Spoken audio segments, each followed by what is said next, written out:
New Country 105.1 KNCI. It's Jared Marshall. It's a Country in the Park 2 pregame, and I've got the man Jordan Davis. How you doing? I'm doing great, man. Thank you for having me on. Congratulations. You have reached 8 number ones. I have, which is crazy. That's I mean, when you started so many years ago, it seems like I'm sure for you it seems like it's been forever. Maybe it's been overnight, but Yeah. 8 number ones. I mean, when you got the first one, then the second one, and each one of them was special, and now you're at 8. How does that feel? Man, they still, like, in all honesty, they there's nothing better than the first one. Yeah. Just because that's like that's like your dream, moving to town, like you want to have a number one single. You get to see all your buddies that have celebrated those, and then you get to do it. So the first one is obviously always going to have a special spot, but man, they've continued to get close to that first one after every one, I think, because they're just so hard to get. Well, are they? I mean, they are, like, even, with your success, that's why I'm like, I know they are, but just joking around, because there's people who go their entire career, they maybe have one. You've had 8 already. Yeah, which is nuts. That's like a quarter of the way to Luke Bryan. He just needs to stop making music so you can just catch up with him. No, right? Exactly. It's like, it's like, hey man, just stop. Just host American Idol and just let me handle the number ones. Absolutely. No, but it is. It's so special, and now getting to be able to celebrate songwriters, and I think now it's getting to where it's more fun to get to watch them celebrate it. This past single, I had 2 writers on that song that was their first ever number one, so you get to kind of relive that. Nice. Man, it's just such a cool thing.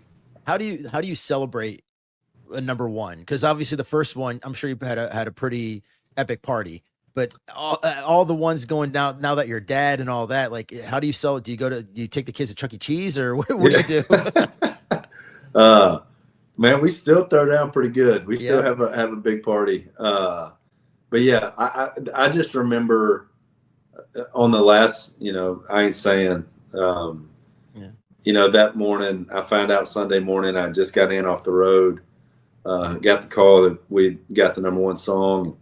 I just remember getting to call all the writers and say, congratulations, you wrote the number one song in the country, which is, it's awesome. But yeah, we actually just had our party last week. And I celebrated with probably too much tequila, if I'm being honest. So there is absolutely nothing wrong with that. So you celebrated that. You also celebrated having your 4th child. The first time I interviewed you, you had 0 children, and it was years ago. Now you have 4. What has changed? I mean, obviously, other than less sleep, what's changed since now? Like, what have you learned after 4 children now? Oh God. Well, I everything I've learned the hard way, which is why my album is named that. But man, I think you learn how selfish you are on a real level. Okay. And then when the kiddos show up, you have to drop that. You kind of got to kill the ego, and realize that now you're their dad, and you're there to support them and provide. But man, it has definitely been the best thing ever. I don't think we would have done 4 in 6 years. I think if we could go back. But we're glad we did it, and But I can promise you this: there won't be another one. Be active guy if we have another one show up. Yeah. Yeah, because my rule was always 1 in diapers at a time. All of them in diapers at a time. Almost. Almost. Like, almost. My 4-year-old, he's about to get thrown back into diapers if he keeps up with his bathroom antics around the house. So do you are you planning on taking him on the road? Because I know you're headlining this tour in the fall. Are you planning on taking him on the road with you? I might take him on the road and leave him, if I'm being honest. I've got a son. I know exactly what you're talking about. I'm just like, you know what? I'm notorious for saying, they can't all be winners. It's all right. All right. Yeah. You gotta, but yeah, he's no, I mean, I love him to death, and I'm waiting for those I think it's a little early right now to take them out. My daughter, she could probably do it and would want to do it, but it's so cool with her. Like, she is obsessed with the new baby. So like, she doesn't want to leave her side. She just wants to make sure Sadie's doing okay. You know, there might be a couple weekends, you know, here in the next couple of years that I bring the boys out with me and kind of let them experience road life. But yeah, we're close to that age to where we can start taking them out. I'm picturing on the back of the bus, the very back room in the bus is now a nursery, you know, where it's a play area. It would definitely be that, you know,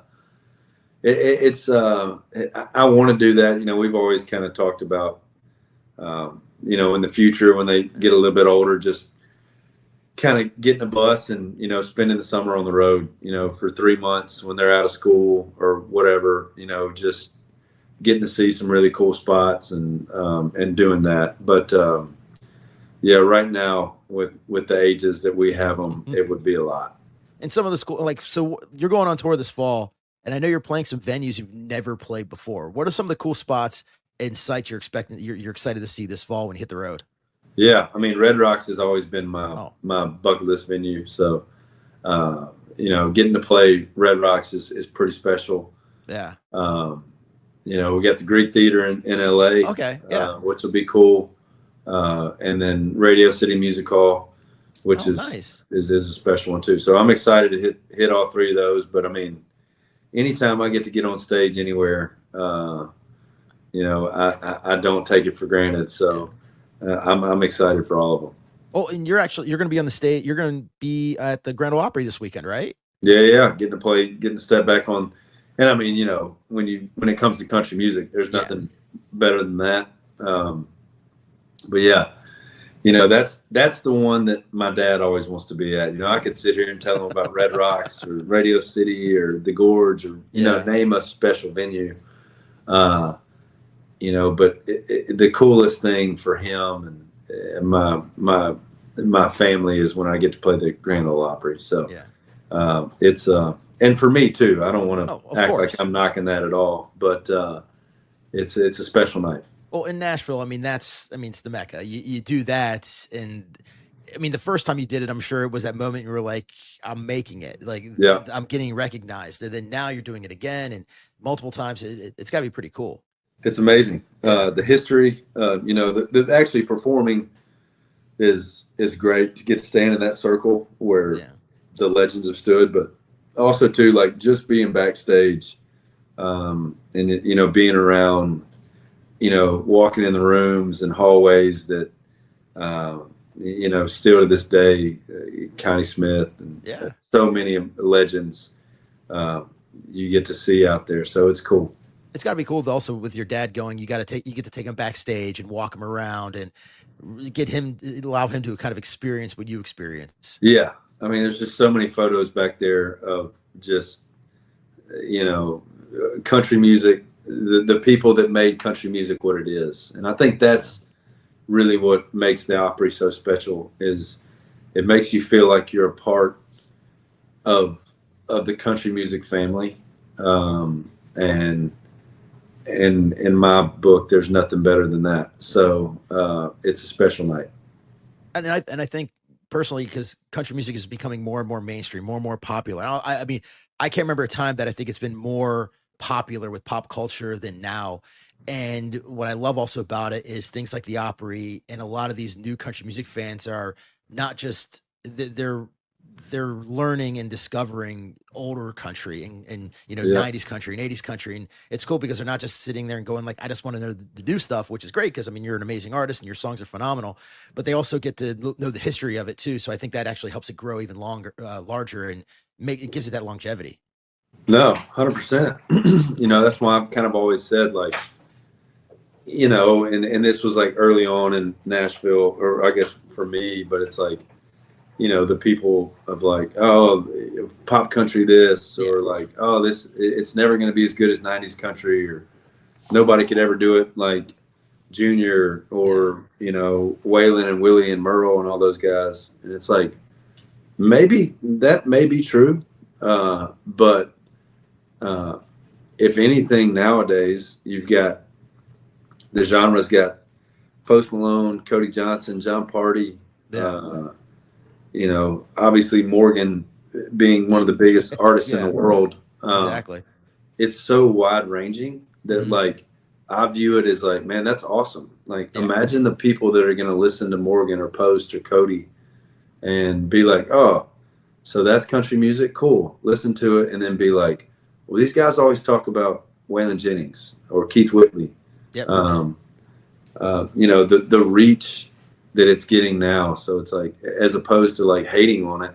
Yeah. And being like, oh, that's not country, you know, be able to say like, hey, this is country, and go back and check these guys out too. So I think it's healthier than it's ever been. I totally agree. So we're looking forward to seeing you, Country in the Park, September 13th, Cal Expo. And it's our Country in the Park 2. We do 2 of them a year. You're headlining it. You got Mitchell Tenpenny on the bill with you. You have Low Cash on the bill with you. But also, the same day as LSU playing Florida. Are we going to be, if that game goes into overtime, or will we be waiting on stage a little bit? Because I know you're going to be backstage on the bus watching that game. I know, but see, I'm on California, so it'll crank up. That's a 2:30 CBS game, so that means. Oh, it is. See, I thought it was a 7:30. I thought it was a night game. Wait, is it a night game? It might be. It might be like a 7:30 game or a 7:00 game. So that's so what is that? 5? 3? Yeah, I think it's like a 3-hour time difference. Yeah. So we're good. This one, we're good. All right. Yeah. Are you? If it goes into OT, no. I've refused to get updates during shows because. Oh, really? I'm like, I don't want to know. Well, there's no way around it. So it's like, all right, you can either give me updates, and you could be like, hey, LSU into the second quarter, LSU 27, Florida's 14. You're like, all right, awesome. But then I was like, and then I had a couple games where they're like, all right, into the second quarter, Ole Miss 21, LSU 10. I'm like, what the hell? Like, and then so all of a sudden you got real angry on stage. Yeah. And then I'm like, all right, so don't tell me. I was like, only tell me if it's going good. Well, then if they don't tell you anything, you know it's going bad. You're like, this isn't good. So now I'm like, all right, boys, it doesn't matter. Like, just let it be. I'll see the game when I get off stage. Don't give me any updates. So yeah, we're fine either way. I can say that I'm mature enough now that the outcome of 18 to 21-year-old kids no longer affects my job as a performer. Well, you're taking opening week off, so you're going to be there for the LSU Clemson game, right? I am. We are going over for that one. And that's in Clemson too. I'm so glad that you noticed that my tour started the week after. Oh yeah, I saw that because I was like, because I was wondering, because I know how big of an LSU fan you are, and I was like, oh man, what's the game situation the night of Country in the Park? And then I saw your tour dates, and then I saw I'm like, oh, he took that week off on purpose. I bet he did. I will be in Death Valley watching us claim the real Death Valley. So oh my gosh, cool. Good luck to that one. I'm just neither of my team is in that fight, so I'll root for LSU for you. There you go. There we go. Even though I'm a huge LSU baseball fan, though, because Paul Skeens and all those guys. I mean, he's incredible. So I'm a big LSU baseball fan because I'm a baseball guy. Absolutely. Well, hey man, we can't wait to see you whenever we announced you, because we announced the lineup for Country in the Park 2 at Country in the Park 1, and when your name jumped up on the screen, it was like somebody just took the stage. Like the crowd just roared. It was so cool seeing everybody's excitement just there in person when we debuted the lineup. So you're one of the artists I have been wanting us have on this bill for a while. So man, everybody's super excited. I sure appreciate it. And thank you so much. Man, y'all been so good to me, and I can't wait to get over there and we're gonna have some fun. It's gonna be a fun show. It's going to be a great time. So September 13th, Cal Expo, Country in the Park 2, Low Cash, Avriana, Mitchell Tenpenny, and of course, Jordan Davis. Can't wait to see you out there. Thank you so much for joining us today. Absolutely. Appreciate you. We'll see you in a couple of weeks.